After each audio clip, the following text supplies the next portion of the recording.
MS word या Microsoft word आपको बहुत सारे फीचर्स टेक्स्ट को फॉर्मेटिंग और एडिटिंग करने के लिए प्रोवाइड करता है।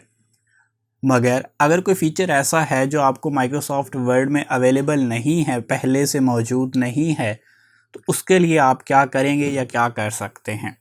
तो आज की वीडियो में हम देखेंगे कि कोई एक्स्ट्रा फ़ीचर जो माइक्रोसॉफ्ट वर्ड के अंदर बाय डिफ़ॉल्ट आपको नहीं मिलता, मगर आप उसको इस्तेमाल करना चाहते हैं, तो उसके लिए आप क्या करेंगे। तो इससे पहले हम फाइल, होम, इंसर्ट के ऑप्शंस के अंदर काफ़ी कुछ देख चुके हैं। आज हम फीचर डिस्कस करेंगे, उसमें हमारे पास एड-इन्स हैं। ये एक्स्ट्रा फीचर्स आपको प्रोवाइड करते हैं और ये वो फीचर्स होते हैं जो आपको माइक्रोसॉफ्ट वर्ड के अंदर ऑलरेडी अवेलेबल नहीं होते। हम डिस्कस करते हैं। सबसे पहले अगर आप यहाँ पर देखें तो हमारे पास एक ऑप्शन दिया गया है गेट एड-इन्स का। अब एड-इन्स क्या होते हैं? ये बेसिकली वो फीचर्स होते हैं जो माइक्रोसॉफ्ट वर्ड हमें प्रोवाइड नहीं कर रहा होता। तो कुछ थर्ड पार्टी एप्लीकेशंस होती हैं जिनको हम अपने माइक्रोसॉफ्ट वर्ड के अंदर इंस्टॉल करके कुछ एक्स्ट्रा फीचर हासिल कर सकते हैं। ये बिल्कुल ऐसे ही है जिस तरह मोबाइल फ़ोन के अंदर हमें तमाम एप्लीकेशंस नहीं मिलती, मगर अगर हमें किसी ख़ास एप्लीकेशन की ज़रूरत होती है तो हम प्ले स्टोर से जाके वो एप्लीकेशन डाउनलोड कर लेते हैं। इससे हमारे मोबाइल फ़ोन के अंदर वो फ़ीचर ऐड हो जाता है। इसी तरह से अगर माइक्रोसॉफ्ट वर्ड के अंदर कुछ फीचर्स हमारे पास मौजूद ना हों और हम उनको यूज़ करना चाहते हों, तो उसके लिए माइक्रोसॉफ्ट वर्ड हमें एड-इन्स की फैसिलिटी देता है। अगर आप गेट एड-इन्स पर क्लिक करेंगे और इंटरनेट के साथ आप कनेक्टेड हैं, तो आपके सामने यहाँ पर बहुत सारे फीचर्स या एड-इन्स जो हैं वो शो हो जाएंगे। हर एक एड-इन का एक स्पेसिफिक टास्क होता है, वो एक ख़ास काम के लिए या एक ख़ास मकसद के लिए इस्तेमाल होता है। अगर आपको वो स्पेसिफिक टास्क परफॉर्म करना है तो आप उस एड-इन को इंस्टॉल कर लेंगे या माइक्रोसॉफ्ट वर्ड के अंदर ऐड कर लेंगे, तो आपके माइक्रोसॉफ्ट वर्ड के अंदर वो फीचर आ जाएगा। मिसाल के तौर पे यहाँ पर हमें बहुत सारे एड-इन्स दिए गए हैं।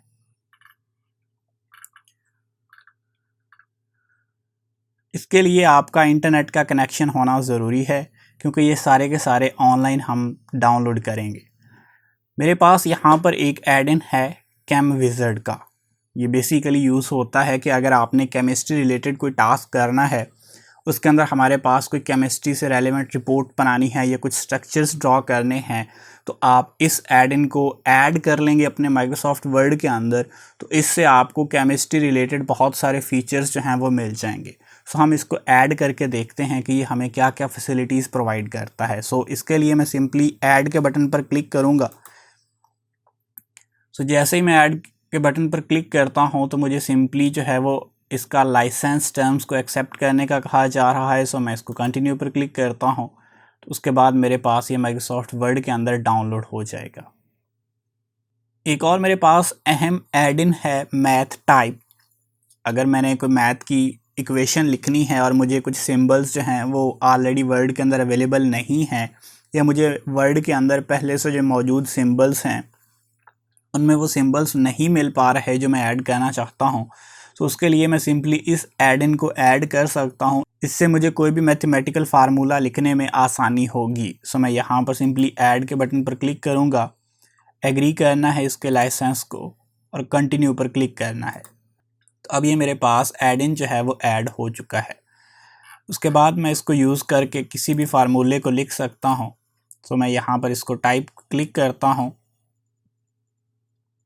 और मैं यहाँ पर ओपन पर क्लिक करता हूँ, तो मेरे पास ये कुछ डिफरेंट सिंबल्स जो हैं वो आ चुके हैं। और मैथ के कुछ फार्मूले के अंदर या मैथ के किसी भी फार्मूले के अंदर जो डिफरेंट सिंबल्स यूज़ होते हैं वो यहाँ पर मुझे मिल जाएंगे। इसकी मदद से मैं कोई भी फार्मूला जो है वो बड़ी आसानी से लिख सकता हूँ, या जो भी मैंने मैथ का फार्मूला लिखना है वो मेरे लिए लिखना आसान हो जाएगा। चाहे वो इंटीग्रेशन का है, चाहे वो अंडर रूट, स्क्वायर रूट, या किसी भी फॉर्म के अंदर मैंने लिखना है, या चाहे वो मेरे पास मैट्रिक्स ही क्यों नहीं है, मैं यहाँ से आसानी के साथ उन चीज़ों को ऐड कर सकता हूँ।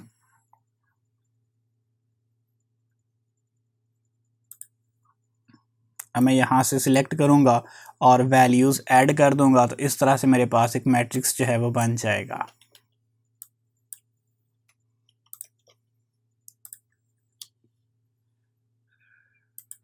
तो इस तरह से मैं इस एड इन को यूज़ करते हुए मैथ का कोई भी फार्मूला जो है वो बड़ी आसानी के साथ ऐड कर सकता हूँ अपने किसी भी डॉक्यूमेंट के अंदर। इसी के साथ ही मेरे पास केम टाइप भी दिया गया है। सो अगर मैं कोई केमिस्ट्री की कोई इक्वेशन लिखना चाहता हूँ तो वो भी मेरे पास यहाँ पे आसानी से मैं केमिस्ट्री की भी कोई इक्वेशन जो है वो लिख सकता हूँ। उसके अंदर भी कुछ ऑलमोस्ट इसी तरह के सिम्बल्स जो यूज़ होते हैं। सो मेरे पास वो ऑप्शन भी मौजूद है कि मैं अगर कोई फार्मूला केमिकल फार्मूला या केमिकल रिएक्शन लिखना चाहता हूँ सो मैं यहाँ से वो भी इसमें यूज़ कर सकता हूँ। तो इस तरह से हमारे पास एड-इन्स जो हैं वो हमें बहुत ज़्यादा हेल्प देते हैं अगर हम कोई एक्स्ट्रा फ़ीचर ऐड करना चाहते हैं अपने माइक्रोसॉफ्ट वर्ड के अंदर, जो हमें ऑलरेडी या बाय डिफ़ॉल्ट वर्ड के अंदर नहीं मिल रहा, तो वो हम इस तरह से ऐड कर सकते हैं।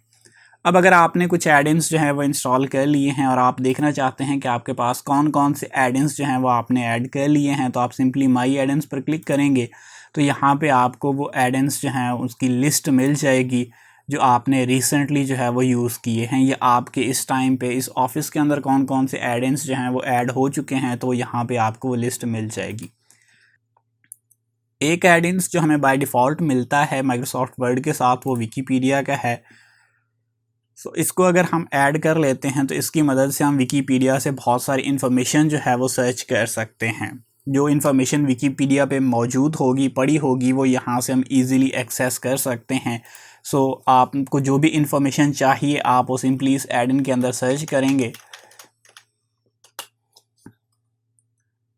तो आपको वेबसाइट पे जाने की ज़रूरत नहीं है विकीपीडिया के। आप यहाँ वर्ड से ही डायरेक्टली उस इन्फॉर्मेशन को एक्सेस करके कॉपी पेस्ट कर सकते हैं, या अगर आप उसको यूज़ करना चाहें तो किसी भी तरीके से आप उसको यूज़ कर सकते हैं। सो इस टाइम पे मेरे पास यहाँ पे ये जो इन्फॉर्मेशन शो हो रही है ये बेसिकली विकीपीडिया की साइट से ही आ रही है। सो ये एक एड इन है जो हमें बाय डिफ़ॉल्ट माइक्रोसॉफ्ट वर्ड के साथ मिलता है। उसके अलावा भी हमारे पास बहुत सारे एड इन्स हैं जो कि हमारे लिए डिफरेंट टास्क परफॉर्म करते हैं। आपको जो भी एड इन चाहिए होगा आप सिंपली यहाँ से सर्च भी कर सकते हैं उस एड इन को, या कैटेगरी, अगर आपको कैटेगरी एग्जैक्टली पता है कि वो किस से रेलिवेंट है, किस टास्क से रेलिवेंट है, या किस कैटेगरी से रेलिवेंट है, तो आप सिंपली जो है उस कैटेगरी को सिलेक्ट करेंगे तो उस कैटेगरी के अंदर आपको वो एड इन जो है वो मिल जाएगा। ये काफ़ी ज़्यादा यूज़फुल है आपके लिए। अगर आप जो है वो कोई आपका काम मुश्किल है तो ये आपका काम बहुत ज़्यादा आसान बना सकते हैं एड-इन्स यूज़ करके आप। उसके बाद मेरे पास जो नेक्स्ट फीचर मौजूद है माइक्रोसॉफ्ट वर्ड के अंदर वो है ऑनलाइन वीडियो का, कि अगर मेरे पास कोई ऑनलाइन वीडियो पड़ी है, मैं किसी ऑनलाइन वीडियो का लिंक जो है वो अपने डॉक्यूमेंट के अंदर एम्बेड करना चाहता हूँ, तो मुझे सिंपली उसका लिंक प्रोवाइड करना है। तो जैसे ही मैं लिंक प्रोवाइड करूँगा तो वो वीडियो ऑनलाइन जो है वो यहाँ पे इंसर्ट हो जाएगी। वो बेसिकली डॉक्यूमेंट का हिस्सा नहीं होगी, जस्ट एक लिंक और उसका थंबनेल इंसर्ट होगा। अगर मैं उस पर क्लिक करूँगा और इंटरनेट के साथ कनेक्टेड हूँ तो वो डायरेक्टली ऑनलाइन ही प्ले होगी। सो मैंने एक वीडियो का लिंक कॉपी कर लिया है। अब अगर मैं इस पर क्लिक करता हूँ तो जैसे ही मैं इस पर क्लिक करूँगा मुझसे एक लिंक जो है वो पूछा जाएगा। ये जिस भी वीडियो को मैं इंसर्ट करना चाहता हूँ मुझे सिंपली उसका लिंक यहाँ पर पेस्ट करना है। जैसे मैं उसका लिंक पेस्ट करके इंसर्ट पर क्लिक करूँगा तो अगर तो मैं इंटरनेट के साथ कनेक्टेड हूँ तो मेरे पास उस वीडियो का थंबनेल आ जाएगा। अगर मैं यहाँ पर प्ले के बटन पर क्लिक करता हूँ तो ये मेरे पास बेसिकली इस तरह से प्ले होना शुरू हो जाएगी। इसके लिए इंटरनेट का कनेक्शन होना लाजमी है। अगर इंटरनेट का कनेक्शन होगा तो ये यहाँ पर प्ले हो जाएगी, और अगर इंटरनेट का कनेक्शन नहीं होगा तो ये यहाँ पर प्ले नहीं हो सकेगी। ऑनलाइन वीडियो के बाद मेरे पास जो नेक्स्ट ऑप्शन है इंसर्ट के अंदर वो है लिंक का। अगर मैं चाहूँ तो अपने इस कंप्यूटर में किसी भी पड़ी हुई फाइल का लिंक यहाँ पर इंसर्ट कर सकता हूँ।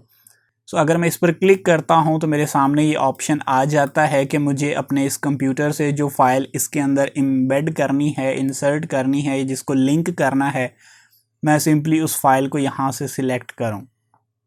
सो फॉर एग्ज़ाम्पल मैं यहाँ से किसी एक फ़ाइल को सिलेक्ट करता हूँ और उसके बाद ओके के बटन पर क्लिक करता हूँ तो बेसिकली मेरे पास अब ये जो लिंक इंसर्ट हुआ है ये फ़ाइल मेरे ही कंप्यूटर में पड़ी है। अगर मैं कंट्रोल के बटन को प्रेस करते हुए इस लिंक पर क्लिक करता हूं तो वो फाइल जो इसी कंप्यूटर में पड़ी है वो बेसिकली ओपन हो जाएगी।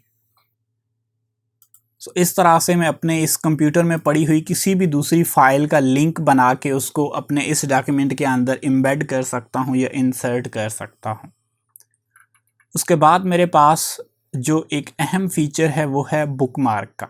बुकमार्क जैसा कि आप जानते हैं कि हमारे पास जो ब्राउज़र्स होते हैं उनके अंदर हम अक्सर वेबसाइट के जो एड्रेस होते हैं उनको हम बुकमार्क करते हैं।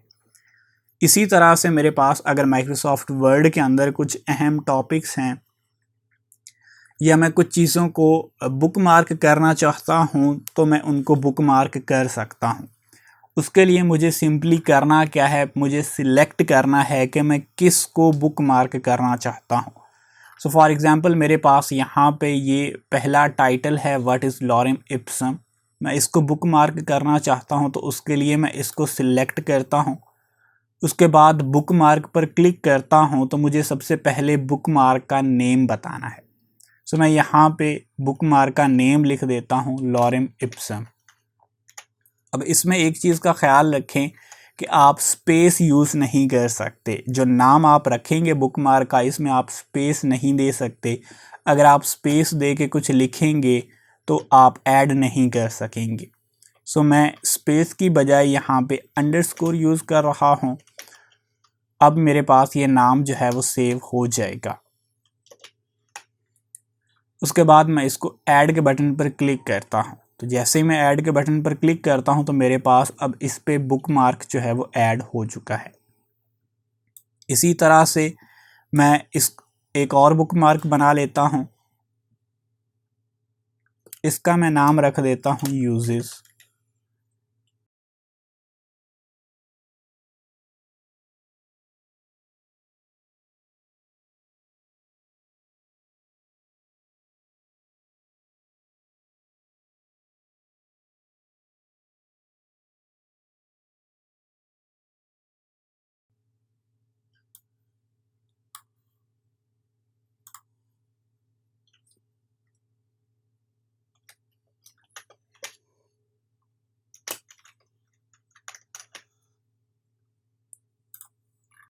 अब मेरे पास कुछ बुकमार्क्स बन चुके हैं। अब अगर मैं किसी बुकमार्क को ओपन करना चाहता हूं और मुझे नहीं पता कि वो पूरे डॉक्यूमेंट के अंदर कहाँ पे है बुकमार्क, या वो टाइटल या वो पैराग्राफ जिसको मैं पढ़ना चाहता हूं मुझे नहीं पता कि वो पूरे डॉक्यूमेंट के अंदर कहाँ पे है वो पैराग्राफ। अब लेट्स सपोज कि मेरे पास जो डॉक्यूमेंट है वो काफ़ी बड़ी फाइल है, उसके अंदर तकरीबन 200-300 पेजेस हैं।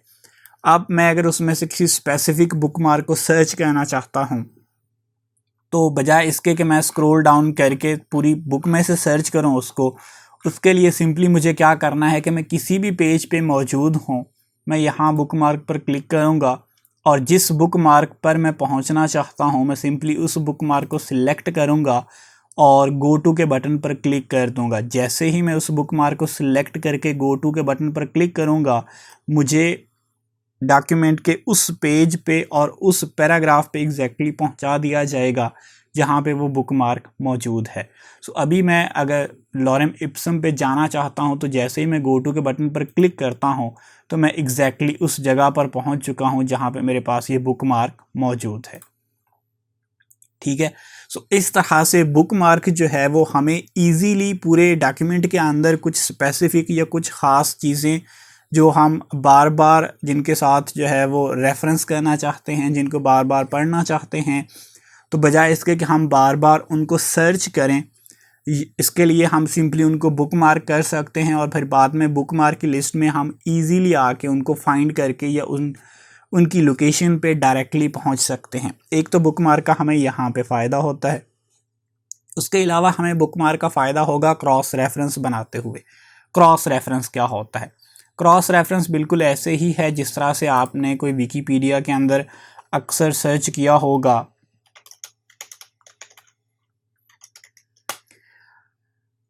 अगर हम विकीपीडिया की वेबसाइट ओपन करें और यहाँ पे किसी चीज़ को सर्च करें तो विकीपीडिया हमें डेफिनेशन के अंदर कुछ डिफरेंट वर्ड्स देता है। सो मिसाल के तौर पे मेरे पास यहाँ पे मैंने कंप्यूटर की डेफिनेशन सर्च की है तो विकीपीडिया ने मुझे जो कंप्यूटर की डेफिनेशन बताई है उसके अंदर यहाँ पे मेरे पास कुछ डिफरेंट वर्ड्स हैं जिनको ब्लू कलर में हाईलाइट किया गया है, और अगर मैं अपना ये जो पॉइंटर है उसके ऊपर लेके आता हूँ तो मेरे पास ये पॉइंटर का जो सिंबल है वो चेंज हो जाता है। बेसिकली इस डेफिनेशन के अंदर कुछ वर्ड्स ऐसे हैं जिनकी अपनी डेफिनेशंस हैं। सो अगर आप इन वर्ड्स को नहीं अंडरस्टैंड करते तो आप इस डेफिनेशन को अंडरस्टैंड नहीं कर सकते। मेरे पास यहाँ पे कंप्यूटर की जो डेफिनेशन लिखी है उसमें मेरे पास एक वर्ड आ रहा है डिजिटल इलेक्ट्रॉनिक मशीन। अब डिजिटल इलेक्ट्रॉनिक का मतलब क्या है, अगर किसी ने ये देखना हो कि डिजिटल इलेक्ट्रॉनिक का मतलब क्या है तो वो सिंपली यहाँ पर क्लिक करेगा तो विकीपीडिया उसको डिजिटल इलेक्ट्रॉनिक की डेफिनेशन की तरफ लेके चला जाएगा। अब इसी तरह से डिजिटल इलेक्ट्रॉनिक के अंदर मेरे पास फिर से इलेक्ट्रॉनिक का वर्ड यूज़ हो रहा है। अब इलेक्ट्रॉनिक की डेफिनेशन क्या है, इस पर अगर क्लिक करेंगे तो आपको इलेक्ट्रॉनिक की डेफिनेशन समझ में आ जाएगी। सो इसको हम कहते हैं क्रॉस रेफरेंस, कि आपने कोई वर्ड यूज़ किया है, उस वर्ड की किसी और जगह पे डेफिनेशन है, आप इस वर्ड को जब एक डेफिनेशन में यूज़ करेंगे और अगर किसी को नहीं पता कि इस वर्ड का अपना मीनिंग क्या है तो उसको पहले उस वर्ड का मीनिंग पता होना चाहिए। सो जैसे वो उस वर्ड पर क्लिक करे तो वो उसकी अपनी डेफिनेशन की तरफ चला जाए। सो इसको हम क्रॉस रेफरेंस कहते हैं। इस तरह से आप क्रॉस रेफरेंस वर्ड के अंदर भी कर सकते हैं। सो मिसाल के तौर पे मेरे पास ये लॉरेम इप्सम क्या है, ये मैंने नीचे कोई पैराग्राफ लिखना शुरू किया है और इसके अंदर जो है मैं लॉरेम इप्सम यूज़ कर रहा हूँ या मैं कहीं पे लॉरेम इप्सम यूज़ करता हूँ। सो अब बजाय इसके कि मैं जगह जगह पे तो उसको डिफ़ाइन करने से रहा, सो मैं सिंपली क्या करता हूँ, मैं क्रॉस रेफरेंस पर क्लिक करता हूँ, यहाँ से आके मैं सिंपली बुक मार्क को सिलेक्ट करता हूँ, लॉरेम इप्सम को सिलेक्ट करता हूँ और इंसर्ट के बटन पर क्लिक करता हूँ। तो अब मेरे पास ये क्या है कि ये लॉरेम इप्सम जो है उसका एक क्रॉस रेफरेंस बन गया है जहाँ पे उसको डिफ़ाइन किया गया है यहाँ पे। सो अगर मैं यहाँ पे किसी जगह पे इसको यूज़ कर रहा हूँ, किसी पैराग्राफ के अंदर, किसी भी टेक्स्ट के अंदर इसको यूज़ कर रहा हूँ और किसी को नहीं पता कि लॉरेम इप्सम क्या है, तो वो सिंपली कंट्रोल के बटन के साथ लॉरेम इप्सम पर क्लिक करेगा तो वो बेसिकली पहुँच जाएगा इसकी लोकेशन के ऊपर जहाँ पर मैंने इसको डिफ़ाइन किया है। सो बेसिकली अब ये जो है ये रेफ़र कर रहा है इसकी पूरी डिटेल को जो यहाँ पर दी गई है। सो इस तरह से हम क्रॉस रेफरेंस बना सकते हैं। ज़रूरी नहीं है कि आप क्रॉस रेफरेंस जो है वो बुक मार्क का ही बनाएं, आप क्रॉस रेफरेंस जो है वो हेडिंग्स के भी बना सकते हैं। आप क्रॉस रेफरेंस जो है वो फुट नोट के भी बना सकते हैं, एंड नोट के भी बना सकते हैं, इक्वेशन के भी बना सकते हैं और नंबर्ड आइटम के भी बना सकते हैं। उसके अलावा आप किसी फिगर या किसी टेबल का भी क्रॉस रेफरेंस बना सकते हैं। उसके बाद है मेरे पास कमेंट। अगर आप कोई डॉक्यूमेंट के अंदर किसी जगह पे कोई ख़ास कमेंट लिखना चाहते हैं तो आप कमेंट का फीचर यूज़ कर सकते हैं।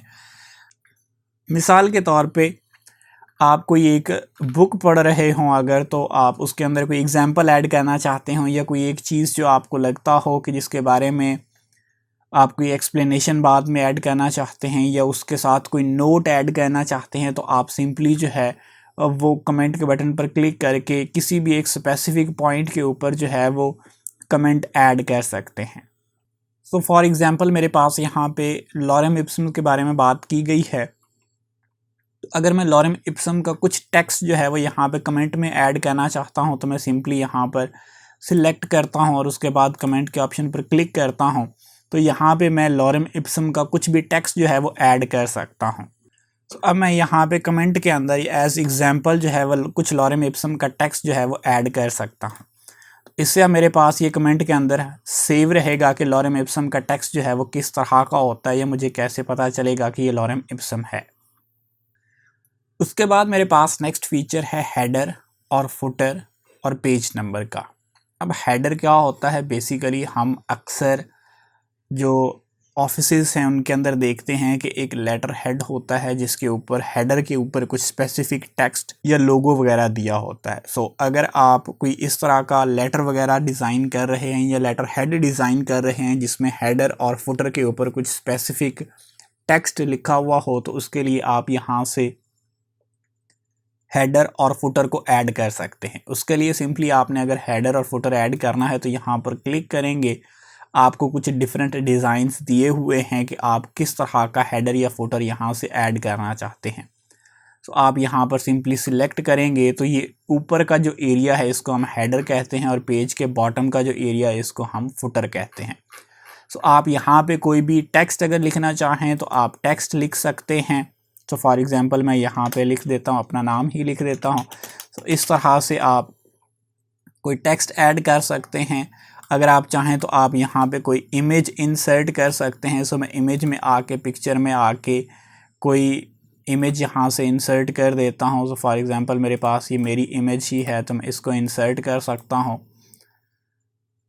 कोई लोगो है आपके पास तो आप वो लोगो इंसर्ट कर सकते हैं। अगर आप कुछ और टेक्स्ट इंसर्ट करना चाहें, कोई टेक्स्ट बॉक्स के अंदर टेक्स्ट जो है वो यहाँ पे इंसर्ट करना चाहें, कोई शेप यहाँ पे ड्रॉ करना चाहें, कोई आइकन यहाँ पे इंसर्ट करना चाहें तो आप वो भी इंसर्ट कर सकते हैं।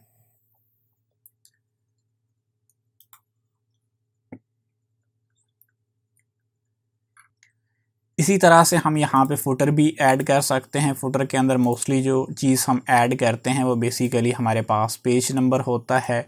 सो आप यहाँ से जो है वो पेज नंबर ऐड कर सकते हैं। तो इससे आपके पास फुटर के अंदर जो है वो पेज नंबर आ जाएगा। अब ये पेज नंबर जो है वो किस डिज़ाइन में होना चाहिए वो आप यहाँ से सिलेक्ट कर सकते हैं। आपको डिफरेंट डिज़ाइंस दिए हुए हैं, आप इनमें से जिस तरह से भी पेज नंबर यहाँ पे शो करना चाहें आप वो पेज नंबर यहाँ पर शो कर सकते हैं। और अगर आप चाहते हैं कि फ़र्स्ट पेज पे जो आपका हेडर है वो डिफरेंट हो और जो सेकंड पेज है या बाकी पेजेस हैं उन पे आपका जो हेडर है वो डिफरेंट हो, तो आप यहाँ पर क्लिक करेंगे तो आपका फ़र्स्ट पेज का जो हेडर है वो बाकी पेजेस पर रिपीट नहीं होगा। अब हेडर और फुटर का मार्जिन कितना होना चाहिए वो आप यहाँ से सिलेक्ट कर सकते हैं। तो हेडर और फुटर के अंदर यही कुछ मेजर चीज़ें हैं हमारे पास। उसके बाद इंसर्ट के अंदर मेरे पास टेक्स्ट बॉक्स है। टेक्स्ट बॉक्स को हम किस लिए इंसर्ट करते हैं या कैसे यूज़ कर सकते हैं ये हम पहले डिस्कस कर चुके हैं। ये शेप्स के अंदर हमारे पास टेक्स्ट बॉक्स था तो वहाँ से भी हम इंसर्ट कर सकते हैं। उसके अलावा मेरे पास वर्ड आर्ट है, तो ये बेसिकली स्टाइल्स हैं कि आप किस तरह का स्टाइल जो है वो किसी टेक्स्ट का रखना चाहते हैं। तो ये भी हम बेसिकली होम के ऑप्शन के अंदर यहाँ पे ये स्टाइल्स हम डिस्कस कर चुके हैं। उसके बाद है ड्रॉप कैप। ड्रॉप कैप क्या होता है बेसिकली कि आप अगर कोई पैराग्राफ लिखते हैं तो उसमें जो फर्स्ट लेटर है अब वो ड्रॉप कैप की शक्ल में शो होना चाहिए। वो किस तरह से होगा उसके लिए आपने सिंपली पैराग्राफ को सिलेक्ट करना है। उसके बाद आप ड्रॉप कैप पर क्लिक करेंगे तो अभी मेरे पास नन पे है। अगर मैं इस तरह इस पर क्लिक करता हूँ तो ये जो फर्स्ट लेटर है पैराग्राफ का आई वो मेरे पास ड्रॉप कैप की शक्ल में आ गया है। ये बाय डिफ़ॉल्ट जो है वो 3 लाइंस इसकी होती हैं और अगर मैं मार्जिन के इसके साथ पूरे पैराग्राफ के साथ अलग से लिखना चाहता हूं तो ये भी मेरे पास ऑप्शन दिया गया है। अगर मैं अपनी मर्ज़ी से कुछ चेंज करना चाहता हूं तो यहाँ से भी मैं इसको चेंज कर सकता हूं कि कितनी लाइंस पे ये ड्रॉप होना चाहिए। बाय डिफ़ॉल्ट मेरे पास ये 3 लाइंस दी गई हैं, मैं यहाँ से इसको बढ़ा सकता हूँ। अब ये मैक्सिमम जो है मेरे पास वो नंबर ऑफ़ लाइंस जो हैं वो 10 है कि मैक्सिमम जो ड्रॉप कैप जा सकता है वो 10 लाइंस तक जा सकता है। सो ये मेरे पास मैक्सिमम लाइंस तक जा सकता है जो कि 10 है। उसके बाद मेरे पास इंसर्ट के अंदर जो मेजर ऑप्शन है उसमें डेट एंड टाइम है। अगर आपका किसी जगह पे किसी पॉइंट पे आज का डेट और टाइम इंसर्ट करना चाहते हैं तो आप सिंपली डेट और टाइम पर क्लिक करेंगे तो जहाँ पे आपका कर्सर ब्लिंक कर रहा है वहाँ पे आज का डेट और टाइम इंसर्ट हो जाएगा। उसके लिए फॉर्मेट आप यहाँ से सिलेक्ट करेंगे, जो फॉर्मेट आप कहेंगे, जो फॉर्मेट आप सिलेक्ट करेंगे उसके बाद ओके के बटन पर क्लिक करेंगे तो उस फॉर्मेट के अंदर आपका डेट, आज का डेट इंसर्ट हो जाएगी। और अगर आप कहेंगे तो साथ में टाइम अगर आपने इंसर्ट करना है तो आप साथ में टाइम भी इंसर्ट कर सकते हैं। तो मेरे पास यहाँ पे टाइम भी इसमें इंसर्ट हो चुका है। उसके बाद मेरे पास जो अहम चीज़ है ये मैथ से रेलिवेंट है कि अगर आप कोई मैथ की इक्वेशन लिखना चाहते हैं, कोई मैथ का सिंबल जो है वो यूज़ करना चाहते हैं तो वो यहाँ से आपको सिंबल्स और इक्वेशंस दी हुई हैं।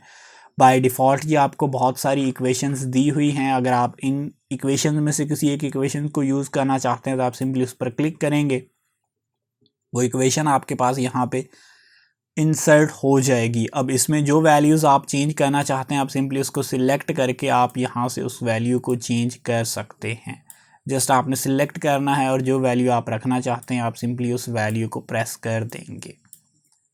अगर आप यहाँ से कोई और सिंबल यूज़ करना चाहते हैं तो आपके पास ये डिफरेंट सिंबल्स दिए हुए हैं। अगर आपने फ्रैक्शन यूज़ करना है तो फ्रैक्शन के लिए हमारे पास जितने पॉसिबल सिंबल्स हैं वो यहाँ पर दिए हुए हैं, और भी हमारे पास जितने मैथ के अंदर डिफरेंट फार्मूलाज यूज़ होते हैं उन तमाम के लिए हमें यहाँ पर ऑप्शंस दिए हुए हैं।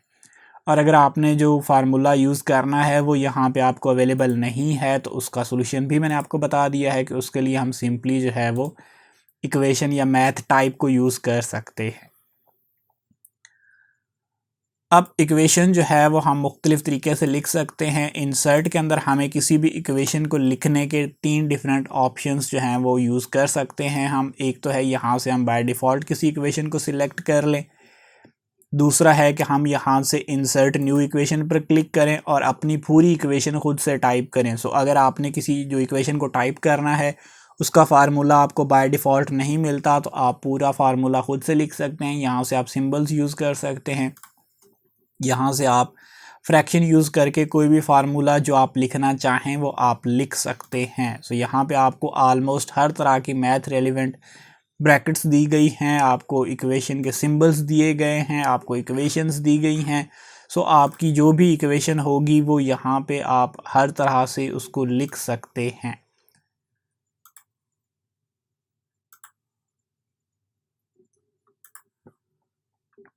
सो हमारे पास ये माइक्रोसॉफ्ट वर्ड के अंदर इक्वेशन लिखने के बहुत सारे ऑप्शंस दिए हुए हैं।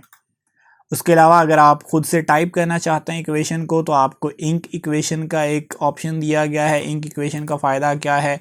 इंक इक्वेशन का फ़ायदा ये है कि आप अगर आपकी टाइपिंग अच्छी है और आप अच्छे से टाइप कर सकते हैं तो आप इंक इक्वेशन पे आ जाएं और यहाँ पे आके आप ख़ुद लिखें जो इक्वेशन आपको चाहिए या जो आप लिखना चाहते हैं वो यहाँ पे आके आप ख़ुद लिखेंगे तो वो इक्वेशन जो है वो टाइप होना शुरू हो जाएगी। सो इस तरह से आप जो इक्वेशन लिखना चाहते हैं वो लिख सकते हैं, लेकिन इसके लिए आपकी राइटिंग थोड़ी सी अच्छी होनी चाहिए। अगर कहीं पे आप गलती कर जाते हैं तो उसके लिए सिंपली जो है वो आपके पास ये इरेज़ का ऑप्शन दिया हुआ है, आप सिंपली यहाँ से इरेज़ भी उसको कर सकते हैं। उसके बाद हमारे पास लास्ट पे सिंबल्स हैं कि अगर आप कोई symbol math relevant Greek symbols जो हैं या लैटिन सिंबल यूज़ करना चाहते हैं तो वो यहाँ से आप यूज़ कर सकते हैं। और ये सिंबल सिर्फ इतने ही नहीं हैं, यहाँ पर अगर आप क्लिक करेंगे तो आपको डिफरेंट लिस्ट दी हुई है। अगर आप स्पेशल करैक्टर्स यूज़ करना चाहते हैं तो उसके लिए भी आपको यहाँ पर ये कुछ ऑप्शंस दिए हुए हैं, और अगर आप यहाँ पर क्लिक करेंगे तो भी आपके पास कुछ डिफरेंट ऑप्शंस या कुछ डिफरेंट लेटर्स जो हैं वो आ जाएंगे। सो इस तरह से आप किसी भी किस्म की कोई भी इक्वेशन जो लिखना चाहते हैं वो आप लिख सकते हैं। सो होप सो कि आपको इंसर्ट के जो रिमेनिंग ऑप्शंस थे उनकी अंडरस्टैंडिंग हुई होगी। इसमें मोस्टली जो है वो हमारे पास रेलेवेंट था कि अगर हमने कोई इक्वेशन लिखनी है, कोई इक्वेशन टाइप करनी है तो हमारे पास उसके लिए एक ऐड इन मैथ टाइप मौजूद है, या केमिस्ट्री के रिलेटेड हमने कोई फार्मूला लिखना है तो उसके लिए हम केम टाइप मैथ टाइप के अंदर जो है वो यूज़ कर सकते हैं। या हमारे पास कोई और ऐड इन हमने ऐड करना हो, क्रॉस रेफरेंस देना हो, हेडर या फुटर ऐड करना हो, और लास्ट पे हमारे पास कुछ सिंबल्स अगर हमने उनको ऐड करना हो तो उसके लिए ये काफ़ी यूज़फुल चीज़ें थी। सो होप सो कि आपको अंडरस्टैंडिंग हुई होगी। अगर फिर भी कोई क्वेश्चन है तो आप लोग कमेंट्स में पूछ सकते हैं।